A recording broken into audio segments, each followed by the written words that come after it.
Hello, I am Unstoppable Tracy. Welcome to the Today Show with the Disability Channel on Bell, on Roku, and around the world. We are so excited today because I just returned not long from San Diego in California for the National Emergency Number Association.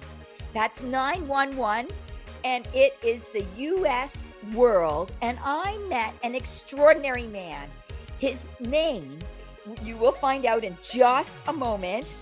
He was awarded the top 25 of the doers and the movers and the shakers and the dreamers and the drivers, and he was featured in Government Technology magazine. He's also very recently been awarded the National Hall of Fame by the National Emergency Number Association. So this conference that just happened a few weeks ago is 911 operators in California, and I met Richard there. Now, Richard also happens to have a hearing loss, which I think makes it extra interesting when you think of an emergency happens, and now you need to telephone 911. So I'm here to learn more about Richard's 36-year career in the Americans with Disabilities Act in terms of technology as an access coordinator. And then after the break, we'll also learn more about his role with the National Emergency Number Association. But talk about super interesting. You'll want to stay tuned to meet our phenomenal guest. Richard will be with us right after these messages.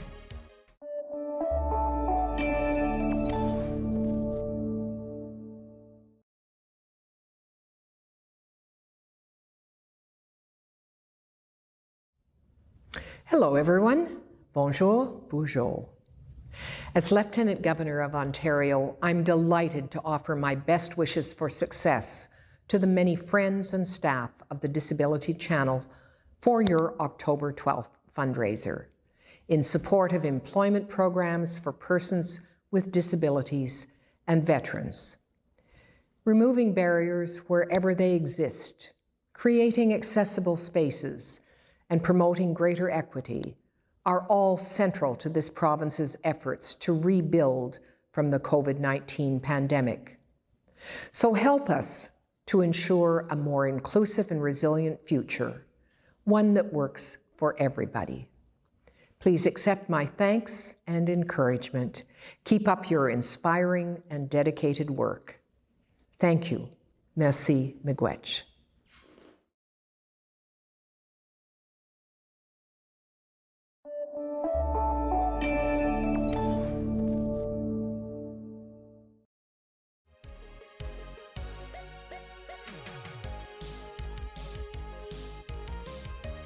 Hello.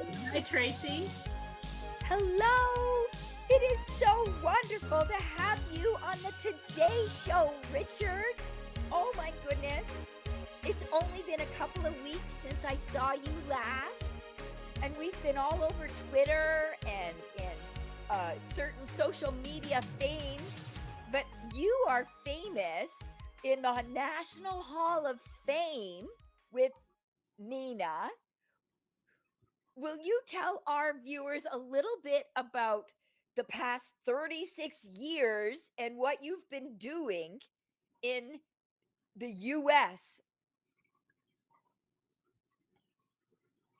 Absolutely. First of all, wonderful to see you again. Thank you so much for the invitation to be on your show. Well, I started with when I was hired to work under the former mayor, Tom Bradley. It was under a different program at the time. It was administration's job to help people find jobs. Once the Americans with Disabilities Act was passed in July of 1990, it went into effect June 30th of 1992 is when it went into effect. And at that time, I was interviewed for the position that I eventually got. It was very interesting, making city government accessible for all individuals with disabilities, especially people who are deaf and hard of hearing, deaf blind. So I applied for that position figuring, why not? Yeah. I went for the interview, and there were 8 people on that interview panel, and they Wow. grilled me with questions. I answered them all calmly, and I was very polite, informed, and I was able to explain many issues. And when I was hired for that job, my first thought was to improve the 911 system based on history. And sure enough, once I gave the answer that they needed to hear about 911, that was what got me hired. So I was a coordinator. Eventually, I became the ADA compliance coordinator. The first 2 weeks on that job, I made friends with our 911 dispatch center. And after that, I was able to help them transform the entire system to provide access to people who use TTYs, which was a communication device for the deaf people. Now, when that law was passed back in 1990, technology was very limited. It was very limited. Basically, you just had TTYs, which is why that was what my focus was. And at first, there was a lot of pushback to changing things, but honestly, I'm not afraid of change. I could see the potential if we made changes to improve the system for everyone. And when I say everyone, I do mean everyone, not just deaf and hard of hearing individuals. No. So I was able to show and prove that there were other ways and other systems that would be effective and that were effective. So it was a high time in my career. I really was making changes all around the state. And that was a huge moment in my life. So that was my first big project that I was able to accomplish. And certainly huge and fabulous highlight in your life, and also millions of Americans, and as a result of Canada looking to the Americans with Disability Act, millions of Canadians too. Who knew when you went for that job interview how you were going to have a North American impact? Absolutely. So, some of our listeners are people with disabilities, but many of our listeners are people in the general population. And of course, not everybody is a listener savvy with people with hearing loss. So, can you give us a few more examples of like what was a struggle before you came? And then what's a specific example of how maybe TTY would have worked? And then we'll give a more current 90s example of one of your early new ideas. And after the commercial, we'll get into what's going on now. But let's just explain the past a little more thorough if we're able. Absolutely. Well, talking about hearing loss, to start with that, I do have some hearing. I did have it when I was growing up. My parents were both deaf, but they did not use sign language. I use sign language, but my parents didn't allow me to sign as a child. It was not considered the right thing to do. Wow. You know, it was. So I learned sign language behind my parents' backs, which I think was a good thing. Yes.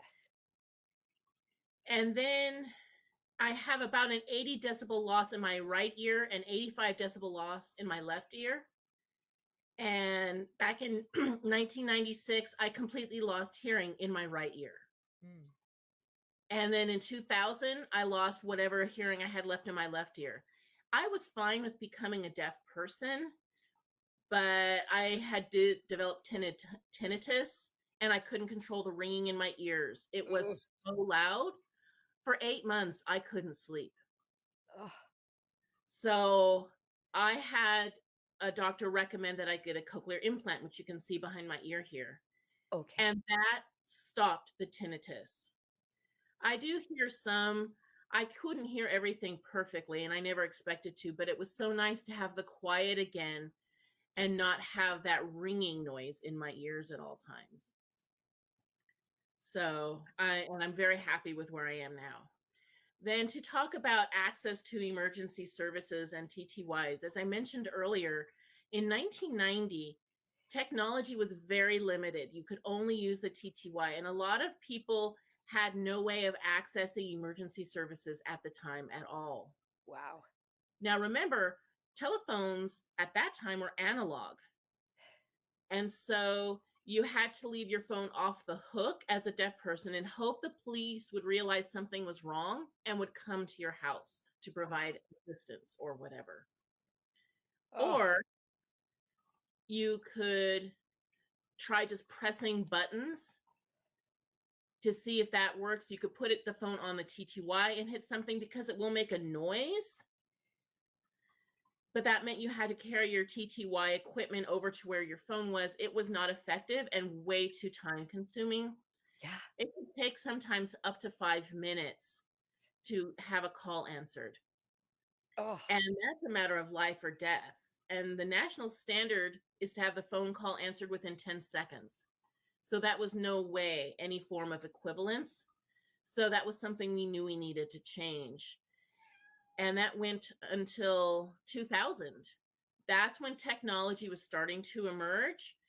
And a lot of people made the transfer to higher tech, such as being able to use texting on phones, video phones came about, and other communication technologies. That was such a huge blessing because there were so many people with disabilities and so many people with cognitive disabilities who were able to use these emerging technologies. So honestly, it wasn't a benefit to a limited group. It was a universal benefit to so many people. And so it's so exciting to see how technology has shifted over the years. Oh, The Department of huge. Justice has some technology that they're working on as well. They're updating their technology, which is definitely needed. Wow. Oh my They gosh. want to make So, sure there's some form of effective communication system. it's so necessary. I can't believe if, a mom or dad is having a heart attack or a child falls and breaks a leg or an arm or somebody passes out and you don't know why. And then you have no way of communicating in less than 10 seconds. It seems mind blowing where we've come from. Absolutely. And Absolutely.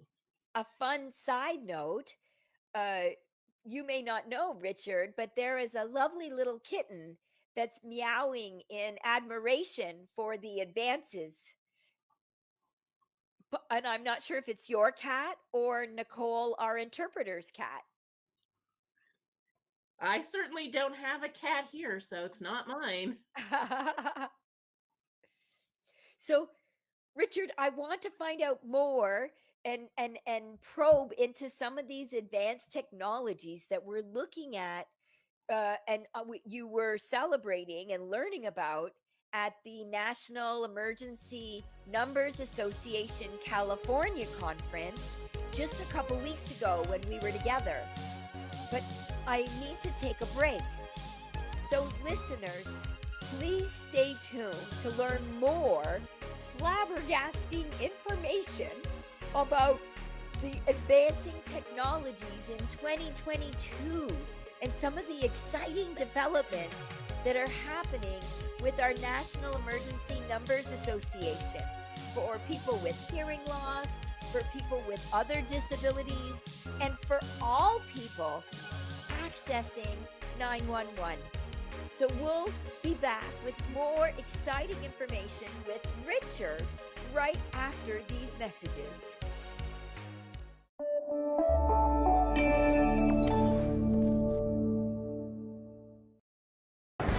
Hi, this is Dave Stevens for the Disability Channel. An inability to break out. I'm sitting by the door on the second floor, losing my 7-year war. It's not an illusion, so why the exclusion? Yeah, it doesn't matter. It's about you. So, You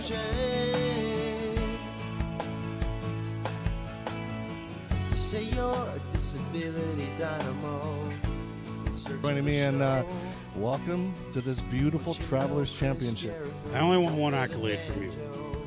So my story is unique, it's amazing, but it's not anything that you guys don't have inside of you. I'm not a hero, I'm not anybody special. I'm just this guy without legs that went out, and I just did it. Stats outweigh the Democrats, the diplomats, and the bureaucrats. This is probably your first interview down on the ground on your butt and stuff like First that? time ever, All baby. right. Eliminate, invalidate, invalidate, invalidate.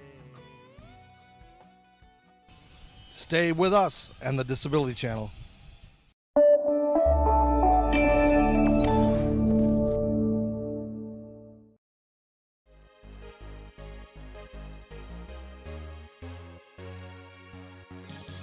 Welcome back, folks. Thank you for tuning in to the Today Show. I am Unstoppable Tracy, and we are here with Richard Ray, who is an award-winning doer and driver in the, I believe it's called the Global Economics Magazine. I want to have a peek. And Richard is also inducted into the Hall of Fame by the National Emergency Numbers Association. I had the pleasure of meeting Richard a couple weeks ago in California at a very large conference. He has over 36 years involved with technology advances with the Accessibilities with Disabilities Act, ADA. And many of you know Canada is just recently getting on board with the Canada Disabilities Act. So until about a year ago, we have for a long time followed the ADA. We have our rules in, for example, airlines and trains and transportation have been to follow the Accessibility with Disability Act, because we're just now getting together our Canadian with Disability Act. So although we might be Canadians, this show is broadcasted internationally, the Today Show. And so I'm very excited for our American listeners today and for our Canadian listeners that have long learned from the ADA to have special guest Richard Ray, inductee Hall of Famer. So Richard, before the break, you were telling us about the past struggles with 911, for example. But we are so excited and positive to be celebrating some current successes and some new developments coming our way. Will you share some of the highlights from the conference and some of the technology advances you're most excited about? And be sure to take it to the basics, because many of us in the everyday world don't have your advanced 36-year experience under their belt. Oh, I will try my best.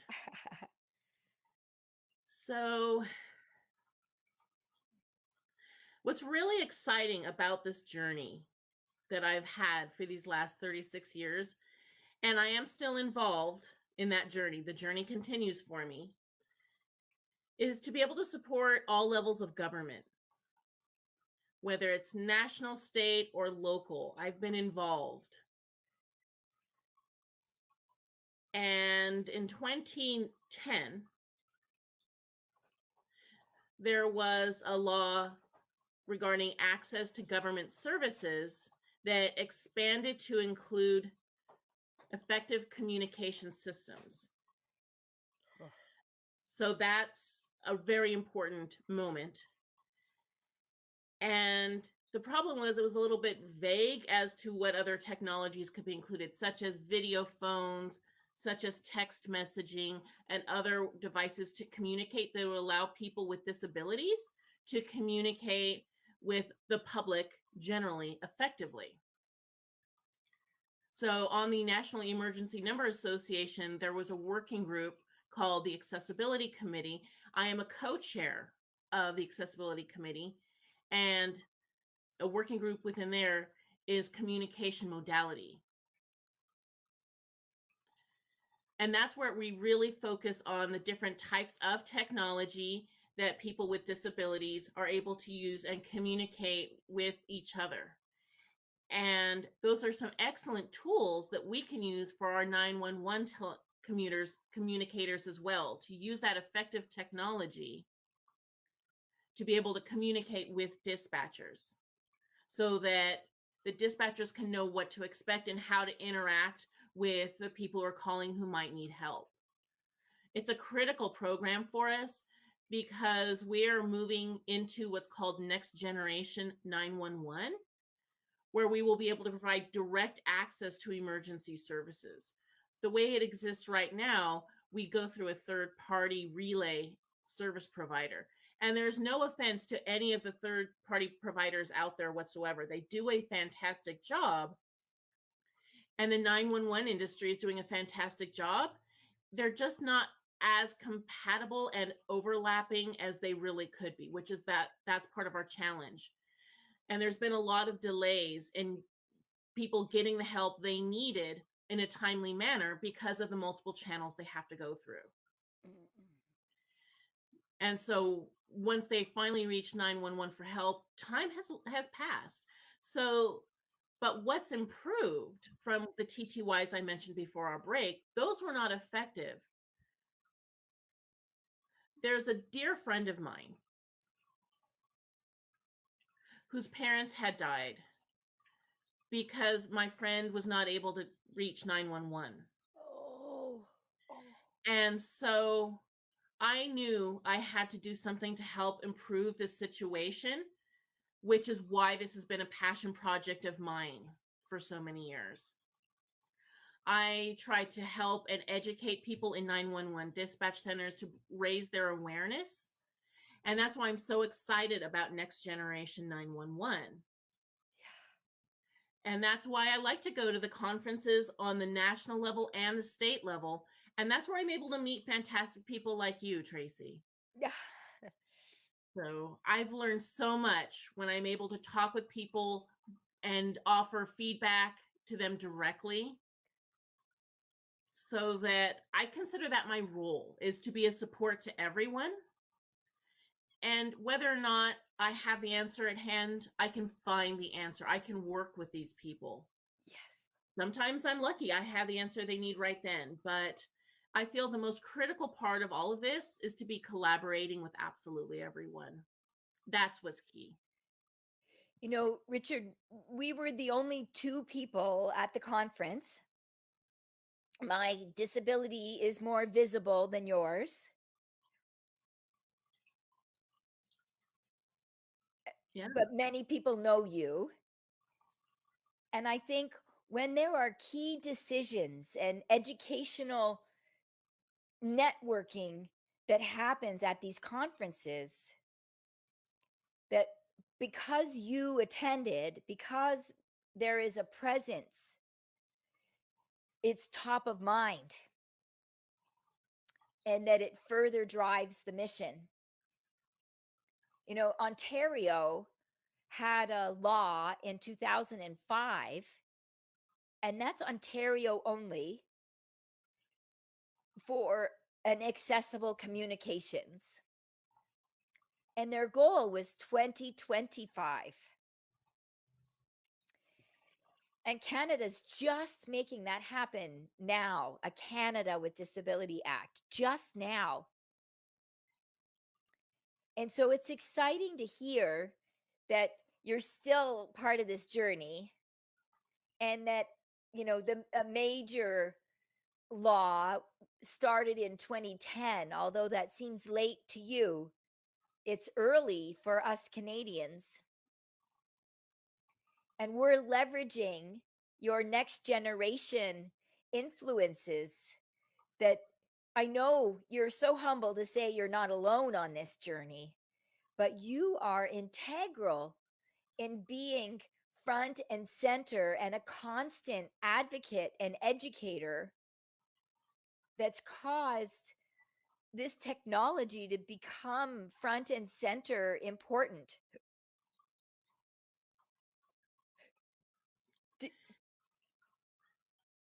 It seems like you'd like to say something. I'll pause. Yeah, I was just going to say there are so many wonderful people. And absolutely right. I did not do this alone. There are fantastic people that work with me. I get to work with them. It all comes back to collaboration, working with the 911 industry, working with the marketers, being able to be a co-chair for the accessibility committee. My co-chair and I work fantastically together. And I've been chair since 2005. And I'm still acting chair of that work. So it's still so critically important to me. And it's just absolutely amazing. Absolutely an amazing organization that I get to work with all of these people, again, nationwide, statewide. And unintentionally North American wide. Yes, you are absolutely right. You are absolutely right. And I'm a constant reminder that there are people with disabilities out there. And it's important that these people don't forget us. It's so critical because if we have things built in from the beginning, then we're able to really move forward and be more inclusive through the whole time, including people with disabilities, people who speak different languages, so many communities that it touches. And it's critical to have that built in from the beginning. And that's why we're here. That's why I'm still here. Yes. And that's why I've invited you to the Today Show, because everyone needs to see what a positive influence I got to see in the conference. I think you know everybody that was there, over 500 people. And because of your presence and opening those doors, people were really receptive.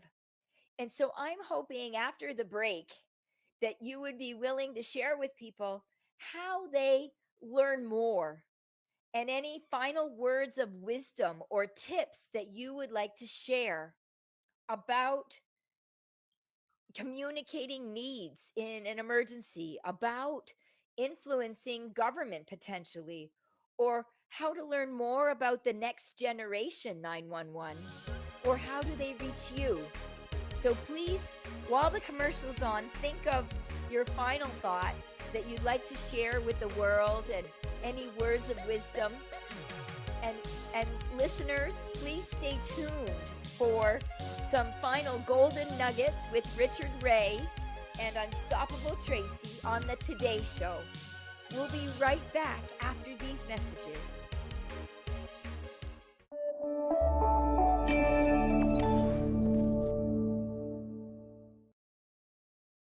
Jay Stoyan here for the Disability Channel, the world's only inclusive channel for and by persons with disabilities. I just want to let everybody know that we are now live on Roku TV, the world's largest IP platform, and it is a free subscription. Again, the Disability Channel is live on Roku TV, the world's largest IP platform, available in more than 27 countries around the world, and it is a free subscription. Subscribe today, the Disability Channel. Hello everyone, I'm Burlington Mayor Marianne Mead Ward, and I'd like to wish the Disability Channel much success on your October 12th fundraiser for persons with disabilities and veterans, your VIP concert and drone ball drop. Thank you for choosing Burlington. You operate right out of Tech Place right here in our city and serving the people in our community, and much success with your fundraiser. Thank you.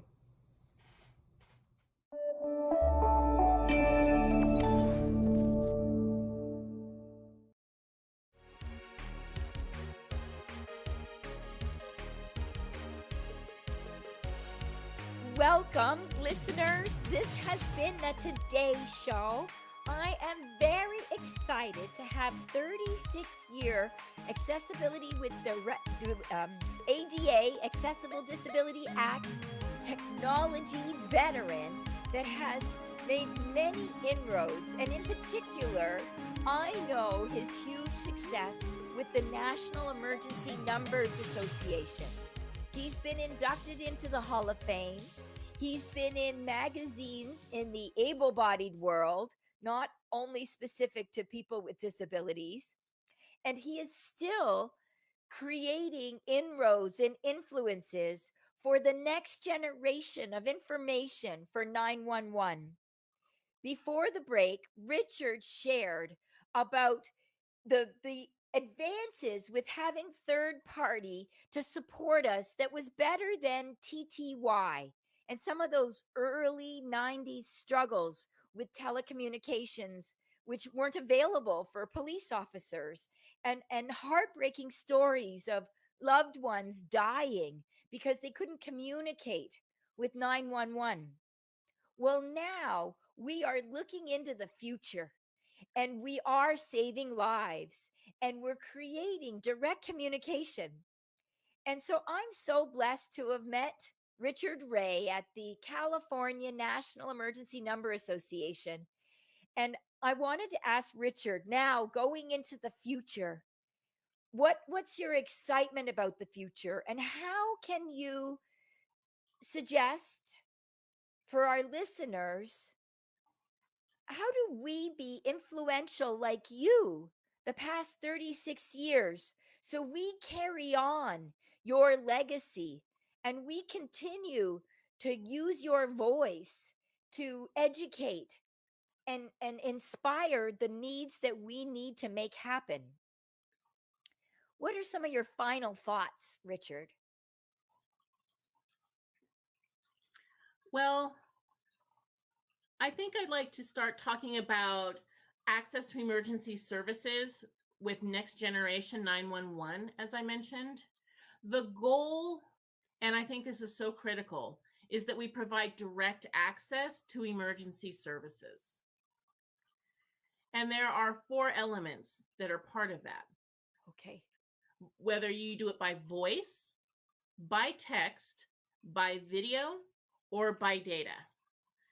Those are all equally important ways of communicating that have to be included with any direct communication with dispatchers. Okay. So that is our goal. Right now, within the United States, we're upgrading our networks and using advanced networks that will allow all 4 of those components to be used within next generation 911 in the next generation environment.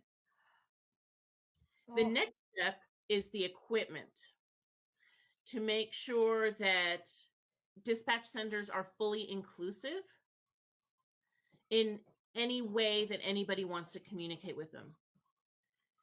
And that's where you have to have an entire working group, as we do under the National Emergency Number Association, as well as other organizations we collaborate with, to push that forward. We do have a really strong relationship with Canada as well. We have multiple members who are also serving on the National Committee Board, and they all play an equally important role as any of us do. So in my working group, the Accessibility Committee, we make sure that we have representation from multiple locations: Sweden, Canada, other European countries, who are also serving on that committee, because it's equally important for people to be involved with their own country or province's laws.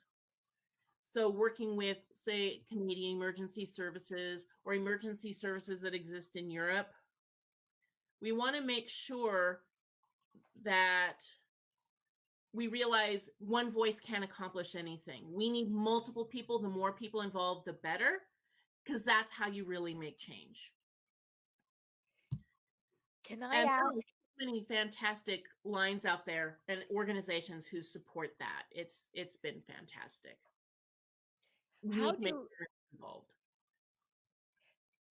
How do we compare in North America with places like Europe or around the world? Let me think. Well, when we think of Europe and North America, they have different approaches. Okay. The approach is different. So I don't know that I would say one is better than the other. It just depends so much on the systems that exist out there. And I know for Canada, there's a system that they're working with that works for them, but they're also collaborating with other organizations to see what other ideas are out there. So you can't really compare them terribly well because each has their system that works for them. And sometimes there are certain regulations that are required if you want to send a text message to 911. Sometimes there are not regulations depending on which country you're within. In the United States, we don't have any regulation if you want to text to 911. Other countries do have that regulation. So it's what works for each country individually. And so another example of how all of us, no matter where we live, every human being is unique and distinct. And so by having all 4 levels of communication methods creates more opportunities for a successful connection. Absolutely. And I loved how you said before the break, even people with second language, and how there might be an intention through the Accessibility Disabilities Act, but the realities of making successful communication just able to access for all is mind-blowing. Absolutely. Absolutely. And that's a whole other program to focus on as well, is emergency notifications. If something happens in a particular area, if people speak different languages, they don't have access to the critical information that needs to be shared.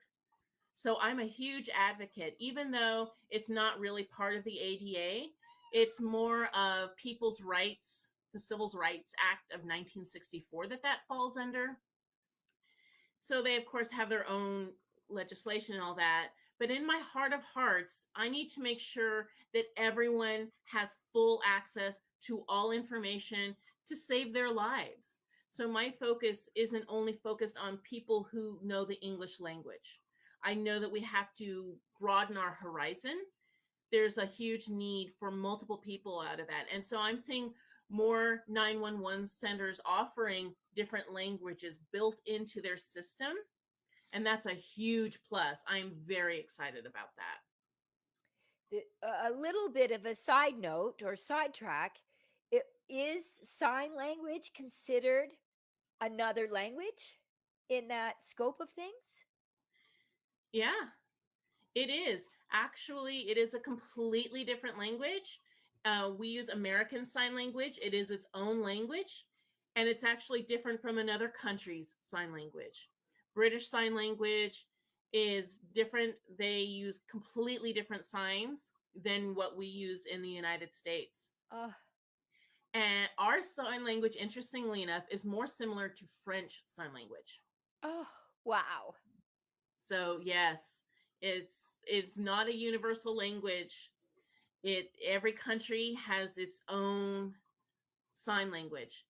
And it'll even vary from region to region. How people sign in New York compared to California, it's not completely different, but they have their own unique ways of expressing themselves. So, I love that. There's an accent in sign language, just like in voice speaking. Absolutely. Absolutely. Exactly.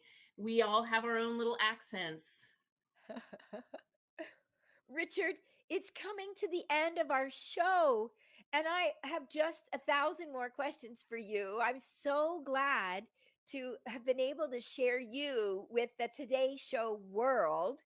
And I wonder, just like myself, there are listeners that have questions for you, or about the Communication Emergency Numbers Association. And so, how do people find out more? How do they find you? What do you suggest for connecting? Absolutely. I would start off by saying the most important thing is for people to be involved in their state and local government and make sure they really deeply get involved, perhaps with committees or emergency services, 911 emergency services, or emergency alert notifications, anything along those lines. It's critical to be an involved person and be able to provide support and tools that people can use to expand the different programs that are out there. So it's a win-win, honestly, for everybody. Personally, I can be reached through email, honestly, is the best way. Okay. I'm happy to share my email address. And we'll put that on the screen for folks. I'm sorry, Tracy, go ahead. We will put the email address on the screen for folks. Oh, perfect. That would be perfect. Or they reach out to Unstoppable Tracy anywhere, and I will happily connect you with Richard as well. Absolutely. I'm more than happy to provide that information. I like to educate people. I'm here and available. Richard, I provide my full support. I'm so excited for you, Tracy. I'm very excited to share you with the world, Richard. Thank you for joining today on the Today Show. It is nationally with Bell 5, and it's international with Roku. There are people around the world, including the United States and Sweden, like you mentioned, that will see today's show. And we'll also, after it's edited and aired, we'll put the recording on YouTube. So friends and family can also see the YouTube information. So, and keep this very crucial, get out there, join your committees, advocate for the need. It's beneficial to everyone. And thank you for joining and listening, folks. And thank you, Nicole, for joining our show as interpreter today. Many positive thoughts to the Today Show listeners with Unstoppable Tracy and National Hall inductee, Hall of Famer with the National Emergency Number Association, and 36-year veteran Richard Ray with the Accessibility with Disability Act. Positive thoughts, folks. Take care.